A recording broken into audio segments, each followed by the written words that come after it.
Market ఇక్కడ open అయితే ఎక్కడ వరకు పైకి పోవచ్చు, ఎక్కడ వరకు డౌన్ రావచ్చు.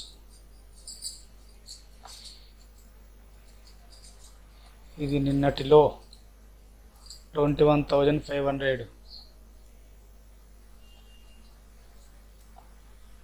నిన్నటి హై 21,680.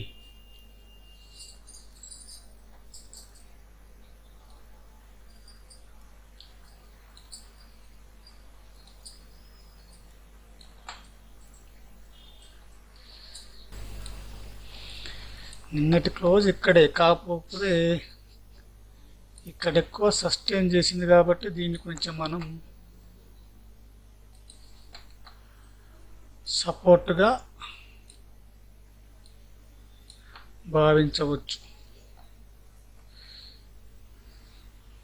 సస్టైన్ అయ్యన్న కిందికి రావాలి లేదా పైకి పోవాలి.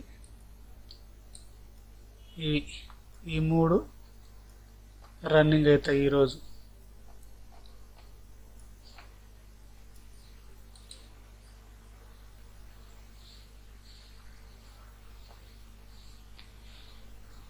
నిఫ్టీ 50 ఈరోజు ఎక్స్పైరీ డే. నిన్నేమో పట్టం కిందికి వచ్చేసింది.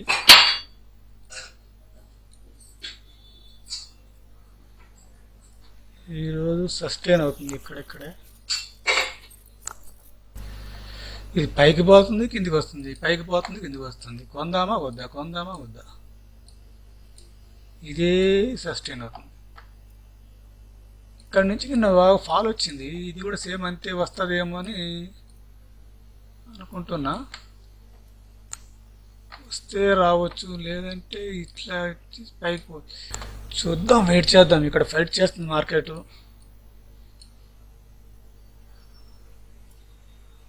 21,600. నేను ఇక్కడ చాలాసేపు వెయిట్ చేసి డౌన్ సైడ్ పోయింది. ఈరోజు ఇక్కడ సస్టైన్ చేస్తుందంటే ఎటు వెళ్ళొద్దో వెయిట్ చేయాలి. బ్యాంక్ నిఫ్టీ బాగా అప్ సైడ్ వెళ్తుంది. ఫిన్ నిఫ్టీ కూడా సేమ్. ఈరోజు ఎందుకు వీటికి ఇంత బాగా ఫాలో అప్ సైడ్ వెళ్తున్నాయి?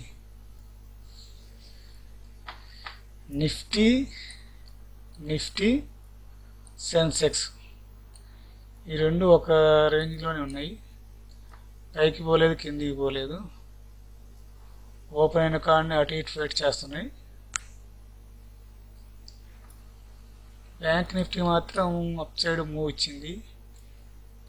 ఇక్కడ ఎక్కువసేపు సస్టైన్ చేసింది కాబట్టి దీన్ని మనం రెసిస్టెన్స్గా చూసుకోవచ్చు. ఫాస్ట్గా కిందికి వస్తుందని ఎమ్మటే పుట్టు కూడా బై చేయకూడదు. ఇంత బాగా ఫాస్ట్ కిందికి వచ్చేసరికి బాగా ఫాల్ వచ్చింది అనుకున్నాం, కానీ మళ్ళీ పైకి వెళ్ళింది. ఇట్లానే ఉంటాయి మూమెంట్స్. మనకు అందుబాటులోకి వచ్చినాయి అనుకుంటాం, సరే పైకి వెళ్ళిపోయింది.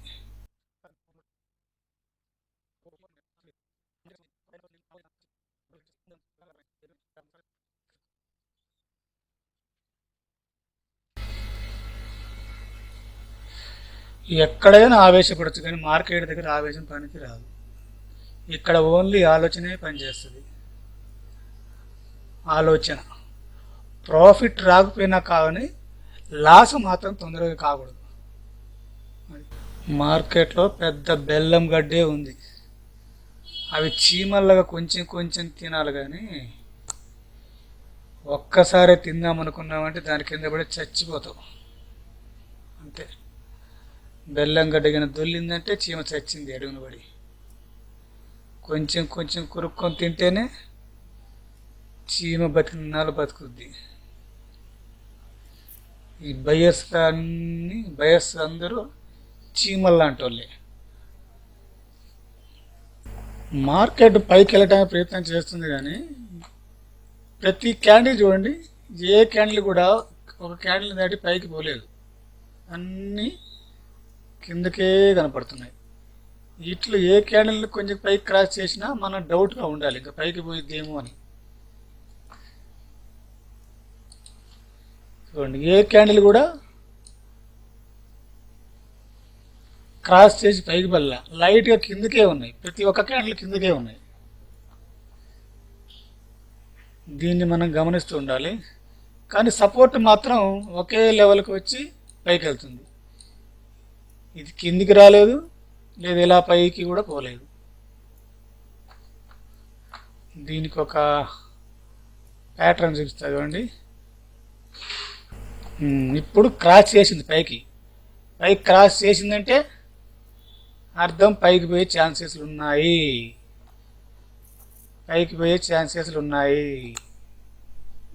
ఓకే. అది ఇప్పుడు పైకి వెళ్తుంది.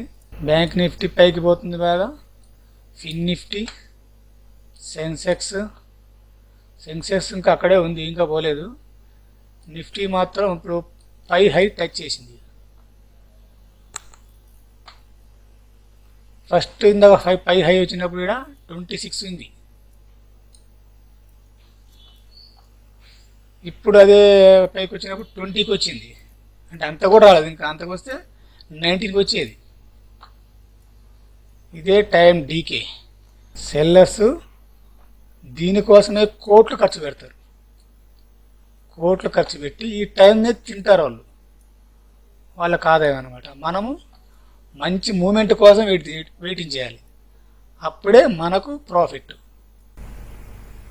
ఎంత వచ్చినా అణిగి ఉండాలి, ఎంత తగ్గినా బాధను తట్టుకొని ఉండాలి. తగ్గినప్పుడు ఉన్నదే గొప్ప. బ్యాంక్ నిఫ్టీ, ఫిన్ నిఫ్టీ ఇవి బాగా ముందు పర్ఫార్మెన్స్ చేసినాయి పోవడానికి. కానీ నిఫ్టీ ముందుకు పోయింది, అది కిందికి వస్తుందని ఇది కిందికి రాదు, ఇది పైకి పోతుందని అది పైకి పోదు. కాబట్టి మూమెంటం అనేది కొంచెం అటు ఇటు ఉంటుంది, కానీ తక్కిన మొత్తం సేమ్ ఒకేలాగా ఉండవు అనమాట. అందుకే నేను 4 చూస్తూ ఉంటా. నిఫ్టీ చిన్నగా పైకి మూమెంటం ఇచ్చింది, చిన్నగా పైకి వెళ్తుంది. ఎక్కడ దాకా వెళ్ళొచ్చు అనేది మనం ఇప్పుడే గుర్తుపెట్టుకోవాల్సిన పాయింట్. ఫస్ట్ వచ్చేసి 21,680. నేను ఇక్కడే ఎక్కువగా చూస్తాను, ఇక్కడ దాకా పోయి కిందికి రావచ్చు అని ఎక్కువ ఎక్స్పెక్ట్ చేస్తాను. తర్వాత వచ్చేసి ఈడ 21,650. ఇది కూడా కొంచెము రెసిస్టెంట్గానే చూసుకుంటా. ఇది బ్రేక్ చేసిందంటే 21,680 వరకు వెళ్ళే ఛాన్సెస్ ఉంది. లేదంటే ఇక్కడ 21,650 దగ్గర హాల్ట్ చేసి కిందికి రావచ్చు. ఈరోజు పుట్స్ ఎక్కువగా బై చేసి ఉన్నాయి. దాదాపుగా 21,600 దగ్గర 470 lakhs కాంట్రాక్ట్స్ రన్నింగ్ అవుతున్నాయి. అక్కడ అన్ని కాంట్రాక్ట్స్ రన్నింగ్ అవుతున్నాయంటే నిఫ్టీ ఎక్కువ పైకి పోయే ఛాన్స్ ఉంది. అదే 21,600 కాల్ సైడ్ చూసుకుంటే ఓన్లీ 178 lakh కాంట్రాక్ట్స్ మాత్రమే రన్ అవుతున్నాయి. అంటే కిందికి పోయే ఛాన్సెస్ చాలా తక్కువగా ఉన్నాయి అన్నమాట. అది మనం గమనించాలి. 600 ఈరోజు నేను లాస్ట్ అనుకుంటున్నా, 680, 21,680 దీన్ని గట్టి సపోర్ట్గా చూసుకుంటున్నాను. ఈరోజు ఇక్కడ వరకు వెళ్ళొచ్చు. లాస్ట్ టైం కూడా అక్కడ వరకు వెళ్ళి కిందికి వచ్చింది చూడండి. నిఫ్టీ 1 అవర్ నుంచి ఇక్కడే ఉండిపోయింది, అప్ సైడ్ లేదు, డౌన్ సైడ్ లేదు. ఎక్స్పైరీ ఏదైతే ఉంటుందో ఆ రోజు అది మాత్రమే రేంజ్ బోల్డ్ ఉండిపోయింది, ఇంకా అది పెరగదు తరగదు. ఇది కొంచెం ఫస్ట్ ఉదయం స్టార్ట్ అప్పుడు కొంచెం పెరిగింది, ఇంకా తర్వాత అక్కడే ఉండిపోయింది. ఇది ఇంకా సాయంత్రం దాకా ఇట్లా ఉండొచ్చు, చెప్పలేము అనమాట. 250 పాయింట్స్ అప్ సైడ్ బాగానే వెళ్ళింది. ఫిన్ నిఫ్టీ కూడా అంతే, 21,320 నుండి 21,480 వరకు వెళ్ళింది. అమౌంట్ ఎక్కువ ఉండి సెల్ ప్రాక్టీస్ ఉన్న వాళ్ళు సెల్ సైడ్ వెళ్తారు. అమౌంట్ తక్కువ ఉండి మనీ పెట్టలేని వాళ్ళు మొత్తం బయర్స్గానే వెళ్ళిపోతారు. ఎక్స్పైరీ రోజు ఎక్కువగా మనీ వస్తాయని ఆలోచన చేయకూడదు. అది ఎప్పుడు ఒక నెలలో ఒకటి లేదా 2 సార్లు కూడా ఒకటిసారి వస్తేనే గొప్ప. ఎక్స్పైరీ రోజు వాలటాలిటీ ఎక్కువ ఉండి అప్ సైడ్ కానీ డౌన్ సైడ్ కానీ వెళ్తే అప్పుడు బయర్స్కి ప్రాఫిట్ వస్తుంది. అంతేగాని ఇక్కడిక్కడే ఉండి టైం డీకే చేస్తే మనీ రాదు. లాస్ మొత్తం గురువారం తక్కువ దొరుకుతుందని ఎక్కువ కొనుక్కునేవాడిని. ఆ రోజు సాయంత్రానికి అది జీరో అయిపోయేది. అలాంటి రోజులు చేసి మనీ అయిపోయి మళ్ళీ ఒక వారం రోజులు ఖాళీ కూర్చున్న రోజులు కూడా ఎక్కువ ఉన్నాయి. నిఫ్టీలో చూసి ట్రేడ్ చేస్తే మంచి ఆదాయం వస్తుంది. ఇప్పుడు అప్ సైడ్ కానీ డౌన్ సైడ్ కానీ ఫాస్ట్గా మూమెంటం వచ్చినప్పుడు, ఆ మూవ్ రానప్పుడు చూస్తూ ఉండిపోవడమే బెటరు.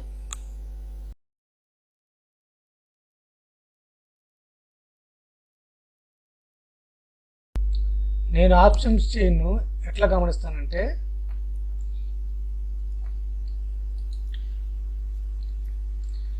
ఇటుపక్క ఎన్ని లాట్స్ కాంట్రాక్ట్ ఉన్నాయి, ఇటుపక్క ఎన్ని లాట్స్ కాంట్రాక్ట్ ఉన్నాయి, పుట్ సైడు కాల్ సైడు ఎడదామన్ దగ్గర. పుట్ సైడు ఈ ఉదయం ఎక్కువ ఉన్నాయి బాగా, 21,600 దగ్గర దాదాపు 500 లక్షల కాంట్రాక్ట్స్ ఉన్నాయి. అదేవిధంగా 21,650 కాల్ సైడ్ వచ్చేసి 4,073 lakh కాంట్రాక్ట్స్ ఉన్నాయి. ఇటు సైడు ఎక్కువ కాంట్రాక్ట్స్ కనపడ్డాయి నాకు ఈరోజు. ఇటు సైడు ఎక్కువ కాంట్రాక్ట్స్ కనపడ్డాయి నాకు. అందుకని ఈరోజు రేంజ్ గోన్లో ఉండిపోయిద్దని నాకు అర్థమైంది. మార్కెట్ ఎటు పోలేదనమాట. ఈ లాస్ట్ వరకు కూడా అక్కడక్కడ సస్టైన్ చేసు. అదీగాక ఎడ్దామన్ దగ్గర ఉన్నది, పుట్ సైడు ఎడ్దామన్ దగ్గర ఉన్నది 11 రూపీస్ ఉంది. కాల్ సైడు ఇందామన్ దగ్గర ఉన్నది 9 రూపీస్ దగ్గర ఉంది. వీటిని చూసి ఇంకా డౌట్ వచ్చింది నాకు, ఇవి ఎటు పోదు. ఈరోజు ఇది జీరో కావాల్సిందే, ఇది జీరో కావాల్సిందే.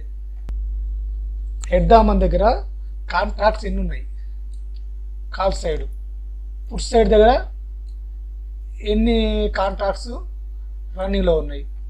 ఇవన్నీ సెల్లర్స్ చేసే పని అనమాట. వాళ్ళు ఎంత సెల్ చేసి కాంట్రాక్ట్స్ ఎక్కువ ఉంటాయో అటు మూవ్ కాదు ఎప్పటికైనా. కానీ పుట్ సైడు కాంట్రాక్ట్స్ ఎక్కువగా ఉంటే మార్కెట్ పైకి పోయే ఛాన్సెస్ ఎక్కువగా ఉంటుంది. అదే కాల్ సైడు కాంట్రాక్ట్స్ ఎక్కువగా ఉంటే మార్కెట్ కిందకు వచ్చే ఛాన్సెస్ ఎక్కువగా ఉంటుంది. ఈ కాంట్రాక్ట్స్ మనం ఎక్కువగా అబ్జర్వ్ చేస్తూ ట్రేడింగ్ చేస్తుండాలి. రిటైలర్ బయర్స్ బిగినర్స్ ముందు పేపర్ ట్రేడింగ్ చేయడం నేర్చుకోండి. పేపర్ ట్రేడింగ్ చేయడం ఎలాగో ఫస్ట్ నేర్చుకోండి. ఎక్స్పైరీ రోజు ఎలా ఉంటుంది, మామూలు రోజు ఎలా ఉంటుంది. ఈ పేపర్ ట్రేడింగ్ వస్తేనే ఆప్షన్లోకి రండి, లేదంటే తొందరగా దీనిలోకి ఎంట్రీ కాకండి. పేపర్ ట్రేడింగ్లో 10లో కనీసం 6 నుండి 7 వరకు సక్సెస్ రేట్ వస్తేనే దీంట్లో ఆప్షన్లో ఛాన్సెస్ ప్రాఫిట్ వచ్చే ఛాన్సెస్ అవకాశం ఉంది. లేదంటే లూజ్ అయ్యే అవకాశం ఎక్కువ ఉందన్నమాట. మనీ ఎక్కువ లూజ్ కావడానికి కారణం ఏంటంటే ఇది ఈరోజు నిఫ్టీ 50 ఎక్స్పైరీ. దీంట్లో ఫస్ట్ ఈరోజు పేపర్ ట్రేడింగ్ చేయండి. పేపర్ ట్రేడింగ్ ఎలా ఉంటుందంటే, ఫర్ సపోజ్ మనం కాల్ సైడ్ తీసుకుందాం అనుకోండి, ఇక్కడ బై చేసాం, ఇక్కడి వరకు వచ్చేంత వరకు మనకు ఎంత ప్రాఫిట్ వచ్చింది, గురువారం కాకుండా ఎక్స్పైరీ కాకుండా ముందు రోజు కానీ అంతకు ముందు రోజు కానీ సేమ్ ఇక్కడ కాల్ బై చేసి ఇక్కడ సెల్ చేస్తే ఎంత ప్రాఫిట్ వచ్చింది, ఇక్కడ ఎంత టైం తీసుకుంది, ఇక్కడ ఎంత టైం తీసుకుంది. సరే ఇది ఒక్కోసారి పెరగవచ్చు, వాలిటాలిటీని బట్టి అప్ అండ్ డౌన్ రావచ్చు. మనకు వచ్చే ప్రాఫిట్ ఏంటి, ప్రాఫిట్ అర్థం కావాలి ఫస్ట్. ఇది ఎంత ప్రాఫిట్ ఇచ్చింది, ఎంత టైం తీసుకుంది, ఇది ఎంత ప్రాఫిట్ ఇచ్చింది, ఎంత టైం తీసుకుంది. ఎక్స్పైరీ రోజు టైం డీకే ఎక్కువ అయిపోతుంటుంది అనమాట, అంటే మనీ ఎక్కువ కరిగిపోతుంటుంది మంచుగడ్డలాగా. అదే మామూలు రోజుల్లో ఇక్కడ పెట్టిన మనీ ఇక్కడికి వచ్చేసరికి కొంత ప్రాఫిట్ ఉంటుంది, జీరో అయితే కాదు. పేపర్ ట్రేడింగ్లో ఇక్కడ నుంచి పైకి పోయిద్దని బై చేసి ఉంటాం, కానీ స్టాప్ లాస్ కంపల్సరీ పెట్టుకోవాలి, గుర్తుపెట్టుకోండి.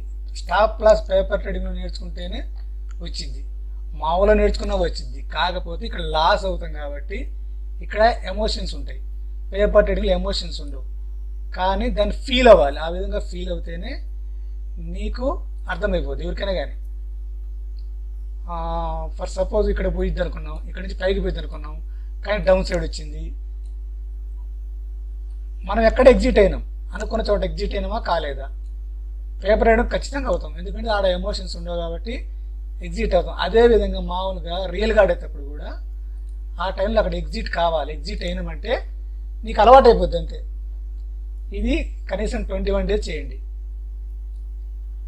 ఈ కరెక్ట్గా మనం ఇక్కడ కాల్ బై చేసినాం, ఇక్కడికి వచ్చేసరికి లాస్ వచ్చింది, ఎగ్జిట్ అయిపోయినాం. సపోజ్ ఇక్కడ కొన్నాం, ఇక్కడికి వచ్చినాక ప్రాఫిట్ వచ్చింది, మనం అనుకున్న కరెక్ట్కి వచ్చిందా రాలేదా, అక్కడ ఎగ్జిట్ అయిపోయినామా లేదా అనేది ఖచ్చితంగా చేయండి, అలవాటు అయిపోద్ది. పేపర్ ట్రేడింగ్లో ఎమోషన్స్ ఉండవని చెప్పేసి నిర్లక్ష్యం చేయొద్దు. ఇది అలవాటు అయితేనే మీకు చాలా బెనిఫిట్గా ఉంటుంది. పేపర్ ట్రేడింగ్లో అయినా రియల్ ట్రేడింగ్లోనైనా కంపల్సరిగా సపోర్ట్ టు రెసిస్టెన్స్లు కంపల్సరిగా గీసుకోండి.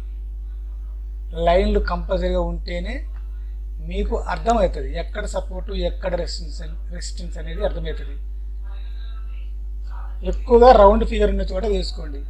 ఫస్ట్ మార్కెట్ని అర్థం చేసుకోండి, మార్కెట్ ఎంతవరకు పైకి పోతుంది, ఎంతవరకు కిందికి వస్తుంది అనేది ఫస్ట్ మార్కెట్ని అర్థం చేసుకోండి. మార్కెట్ మనల్ని అర్థం చేసుకోదు, మనమే మార్కెట్ని అర్థం చేసుకోవాలి. అది గుర్తుపెట్టుకొని ఆప్షన్స్లో ఎక్కువగా ఓర్పున్నవాడే దీంట్లో గెలుస్తాడు. ఆప్షన్ బయింగ్ చేసే వాళ్ళు కంపల్సరీ ఓపిక ఉండాలి. ఓర్పు ఉంటేనే ఈ మార్కెట్లో సస్టైన్ అవ్వగలం, లేదంటే తొందరగానే బయటికి వెళ్ళిపోయే ఛాన్సెస్ ఉంటుంది. ఈరోజు ప్రాఫిట్ 3400.